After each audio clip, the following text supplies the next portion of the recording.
मागच्या महाराष्ट्र लोकशाही संवादाला तुम्ही सुद्धा उपस्थिती लाभली. काय एकूण कार्यक्रमाविषयी भावना? मी लोकशाहीला खरं मनापासून धन्यवाद देईन की अशा प्रकारे एक चांगला उपक्रम महाराष्ट्रभर आपण करताय. मराठवाडा असेल, विदर्भ असेल, पश्चिम महाराष्ट्र असेल, तर आज पुण्यामध्ये आपण हा एक दिवसभराचं एक चर्चासत्राचं आयोजन केलंय.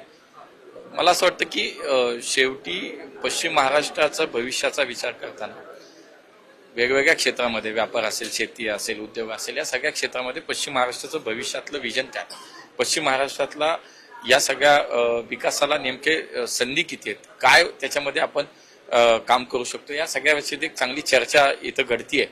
मला याच्यामध्ये सहभागी होताना बरं वाटलं. आणि मला विशेष करून माझ्याकडे जी काही केंद्र सरकार म्हणून 2 खात्यांची जबाबदारी, त्यामध्ये पश्चिम महाराष्ट्रात काय काय आपल्याला या निमित्तानं अजून काम करता येऊ शकतं, हा विचार मला इथं मांडता आला.